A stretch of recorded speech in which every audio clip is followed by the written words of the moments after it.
This is the first session of, I guess, 4. It's called Identity, Cultural Hybridity, and Belonging. My name is Charles Greenberg, and I teach geography at Capilano University and the University of British Columbia. And I've had an opportunity to work in India and Bangladesh, and work a lot in the Asian studies field as well still now. So the 4 presenters are here, and I'll introduce all 4 of them right now and then call them up in order as you see in the schedule. The first is Aneesha Grewal, and her paper, The Secrets of the Surrey Girl and the Surrey Jack, Settler Hybrid Identities and the Creation of Stereotypes of South Asian Youths in Surrey, BC. Aneesha is a second-generation settler. She's a BA student at Simon Fraser University, double major in psychology and gender, sexuality, and women's studies. And she's a survivor of violence and queer with a deep passion for social justice. So, Aneesha, please. You will start first.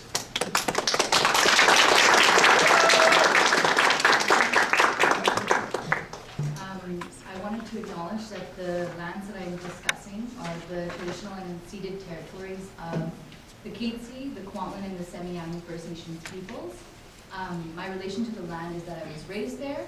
I've experienced violence there. I've experienced these stereotypes there, also in other settings outside of Surrey.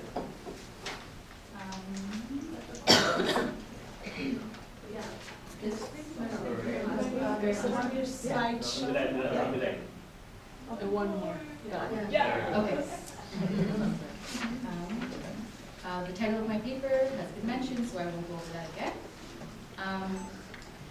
The Surrey Jack and the Surrey Girl stereotypes depict violent, victim, and amoral narratives of South Asian youth who are second, third, fourth generation immigrants on the Katzie, Kwantlen, and Semi-Yamnu lands. In hybrid identity theories, in the context of South Asian youth, they describe a liminal space where we are supposed to navigate. This liminal space is constructed in a dichotomy between Canadian identity and South Asian identity. I think it's important and lacking in these a lot of papers I read that both have histories of European imperialism and colonialism, which must be deconstructed in order to understand the construction of the identity. So that's where I'm basing my paper. I wanted to look at the Surrey archives specifically because archiving is a settler colonial tool that monopolizes proper historical documentation through Eurocentrism. I looked at reference material on Indo-Canadian history, specifically newspaper articles mainly from the Surrey Leader from the years 1990 to 2009. I found that just like in the colonial era of Confederation of Canada, but not weighted alike, the depiction of South Asian men as violent and women as victims follow how colonizers painted Indigenous peoples as uncivilized and needing to be civilized. Newspaper articles from the archive use narratives, word choices, and imagery to paint South Asians as violent religious extremists out of control and South Asian women as being victims of these faults of culture. In 1990 to 1999, this is portrayed through the 1997 altercation at the Guru Nanak Sikh Temple. In 2000 to 2009, stereotypes are created through articles highlighting the turmoil of the South Asian community, as well as violence without a clear end of solution. Analyzing these resources is important because it sheds light on the larger narrative of what Surrey Archives, funded by the City of Surrey, deems an appropriate portrayal of South Asian communities. I'm going to quickly go over this because we just heard it from Harsha Walia. White supremacist attitudes underpin Eurocentrism, which justified colonial conquest. White supremacy is a belief that one's own race is superior. Eurocentrism is a belief that one's own culture and the practices of culture are superior. White supremacy has 3 pillars of logic according to Andrea Smith. I'll focus on the latter 2 as it relates to settler colonialism in Surrey. The logic of genocide is based on the erasure of Indigenous peoples and is seen as in settler colonialism with the justification of settler possession of unoccupied Indigenous lands. The logic of the Orient is the West's way of defining itself as a superior civilization by constructing itself in opposition to an exotic and inferior other, which then deems them as a constant threat to empire. The logic of the Orient is important in the settler colonial context because it is key in centralizing settler position to become the sole holders of Canadian standards. I thought the Surrey Museum is a great example of settler colonialism because it literally centers white history on the lands. As you can see, I'll just focus on the layout of the museum. In the middle there, it says Surrey Histories. These are all white, all pictures of white folks. No racialized folks are depicted. In the corner over there is the Indigenous Hall.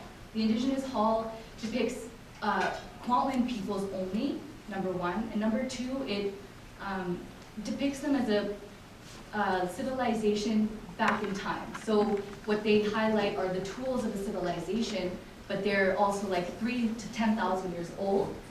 It really paints a picture as they don't exist anymore, but really they do. In terms of, so as you can see, I wrote community there. That's just one wall in the corner of the museum that depicts racial populations. Right now, what is on display is Mauritius and Haitian culture. That I thought was really weird, and it proves the point that settler colonialism is rampant in Surrey. Excuse me. So, language distribution in Surrey is indicative of its settler colonialism and its erasure of Indigenous existence. Kwantlen, Katzie, and Semiahmoo First Nations people have lived on these lands for thousands of years. By 1881, there were 200 settlers occupying their lands in what they would name Surrey. In Surrey, 47% of people speak the official languages, 49% speak non-official languages, and in this number, only 0.0004% speak Indigenous languages. This documents the erasure of Indigenous culture.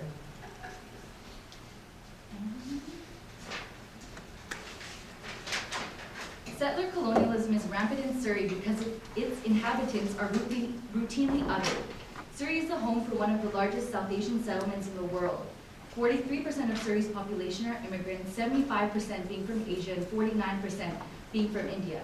Surrey settler colonialism is also depicted through archives categorizing reference materials and racialized groups, specifically Indo-Canadians, as ethnic others. This is the first sources I'm using to describe my argument.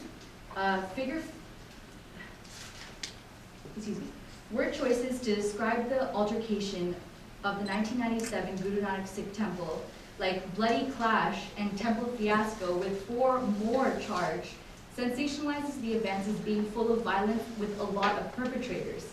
The image of a violent community is further perpetuated in articles in the next slide.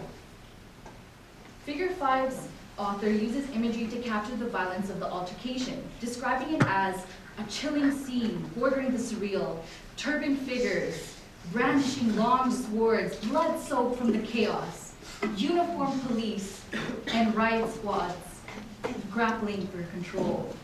The author acknowledges the altercation cut deeply into levels of intolerance and trust of an ethnic group long viewed with discomfort, more often than not from positions based on ignorance and racism.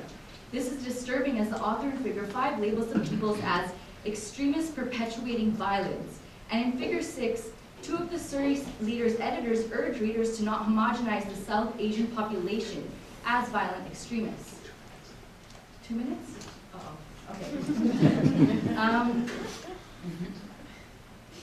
So that's 1990 to 1999. I wanted to point out in Figure 7 how there's this imagery of a man reaching out for assistance, and what the quote says is that a man who is bloody cries out for assistance. This brings home the idea that this is a culture in need of intervention. From 2000 to 2009, it focuses more on the way South Asian women are portrayed.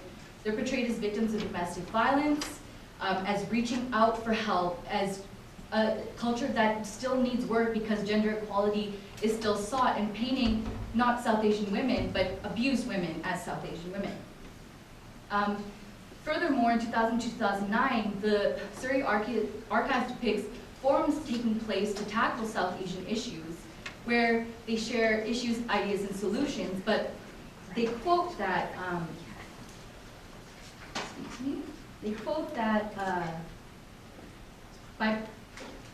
violent local crimes involving Indo-Canadians making headlines across the lower mainland. And while participants agreed about the severity of the problem, solutions were less easy to identify. By picking certain issues to highlight and report continuously on, the newspaper represents the ethnic group in a certain light. By including these articles in the Surrey Archives that are predominantly highlighting negatives in the community, it is simultaneously creating the other.